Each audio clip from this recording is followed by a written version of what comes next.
Miami football 2019, position by position, right here at the Voice of College Football. MarkRogersTV talking Canes. We've got the Wholesome One on the line. And of course, you can help us build the channel by grabbing the Amazon link in the description section below and join me for 2 exclusive live streams. The other link that you see right there in the description below, where you grab that link, and it's the Voice of College Football community for 2 exclusive live streams with me talking directly with you on college football. And we talked directly today with the Wholesome One, Dwayne Holloway, on Miami. How you doing today, man? I'm doing wonderful, Mark. A great opportunity. We spoke about the big boys up front, both O-line and D-line. We've talked about the headhunters at linebacker. We've talked about bringing back DBU. We've even spoke about the elite speed on the outside. Let's bring it back in. Let's walk ourselves back to the single caller, the conversation everybody wants to talk about. Let's finish out tight ends, running backs, and quarterbacks here on MarkRogersTV. All right, let's go with the tight ends. You've got a good crop of them, always have, and run them down for us. So, Brevin Jordan, a name that a lot of people didn't know, 6'1.5", 6'2" build height, 245-pound going into his sophomore year. A freshman All-American campaign while being hurt, put up 32 receptions, 287 yards, and 4 touchdowns. He's number 9, so make sure you look out for that. Not only are those 4 touchdowns, but one of those touchdowns was the game-winning bomb versus hated rival Florida State here in Miami. The first win at home since 2003 in the Orange Bowl when Frank Gore was in college. So that he has a great, him and N'Kosi Perry will go down in Miami Hurricanes history for that bomb and that performance they had versus the hated Seminoles. But Brevin Jordan made plays all season. If you don't believe me, go ahead and check out YouTube. Just type it on in, Brevin Jordan highlights at Miami. He did a wonderful job as a freshman. And to stand out as a freshman, which at the University of Miami, we've had this crop of tight ends over the last decade to where people really didn't get a chance to show out as freshmen. They had to sit and wait until their sophomore, junior year. This young man was a top 3 tight end coming out of the class of 2018 and showed why, going out there and made big-time plays for the University of Miami this past season. Now, the young man who only had 1 touchdown this season against Savannah State, 5 receptions for 37 yards, goes by the name of Will Mallory. I call him Baby Drunk, okay? Number 85. He's 6'5", 230 pounds, also a sophomore. Shout out to Alonzo1219 for getting me on the train with Will Mallory, because Will Mallory suffered a very big season-ending injury early in the season in that exact same game, Savannah State.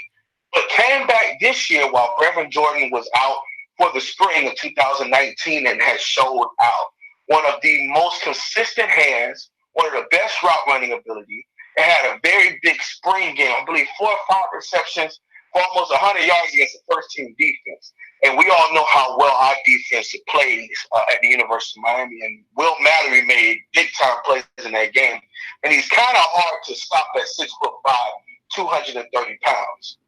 Now, coming up is a name that's very familiar to everyone, the playmaker's son, Michael Irvin. But he's the second. 6'3", 250-pound redshirt junior. 9 receptions for 78 yards in his career. Hasn't really had the opportunity. People have come and passed him by. But now with a refocus, a different strength and conditioning coach that isn't about packing on all that bad muscle and all that weight onto his frame. This young man was a wide receiver in high school turned tight end in college. And now he's able to bring down that weight. He's closer to about 230 now, Mark. Getting that bad weight off of him, and he's been making plays in the spring also. Without number 1 tight end Brevin Jordan being out, him and Will Mallory are the 1-2 punch. Michael Irvin II is a better blocker and the best hands on the team. But as far as having his focus all the way in on football, giving 110 into the game, and turning that corner as a playmaker, it takes some people some time. This young man is one of those players that's a late bloomer, and he will get receptions this year and make plays for us. Number 88, Brian Palendi, 6'6", 230-pound redshirt sophomore, won't have as much opportunity to play at the University of Miami with all of these great tight ends in front of him. But when Brian gets in the game, he does the best of his ability. He only has one reception for 14 yards.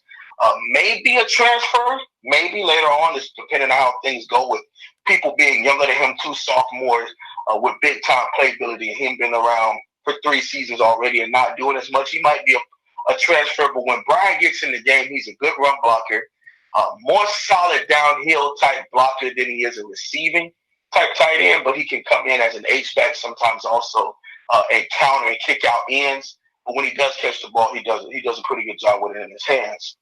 And the incoming freshman, Larry Hodges, 6'2", 231 pounds. He's down to about 225, 223. The receiver tight end out of all of them. He's the lightest. He's matched up for the shortest with Reverend Jordan, but he is a pure slot type tight end. He's not an inline type tight end, but his route running is receiver-esque. His hands are tight end, and he's able to come and do something in the run game. This young man is a feature great. He was almost 1,000-yard receiver at tight end in high school. And that doesn't really happen a lot in today's high school football. But his playmaking ability is big time. At every 7-on-7, he would go out and play out wide receiver. And he would stand out in all film, and Rivals actually had him listed as the number 2 tight end in the state of Florida. So he's doing a very good job. And I'll add in fullback Relis George to this group. 6'2", 245-pound fullback, ready to turn the corner and knock some heads for the University of Miami, moving into the 2019 and 2020 seasons coming along. Got the wholesome one on the line, talking Miami football, getting us all set for training camp, which opens the first week of August. And of course, just prior to that, ACC Media Days that we will be all over. And you need to get all over the Amazon link in the description section below to help us build the channel. Do your Amazon shopping using that link. And also 2 exclusive live streams at the Voice of College Football Community. Join the community. Jump on those 2 exclusive live streams. The link is down below.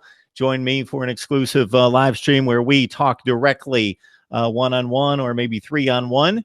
A roundtable discussion on college football with me, and also I respond directly to your viewer comments that we've received over 40,000 here on YouTube year to date.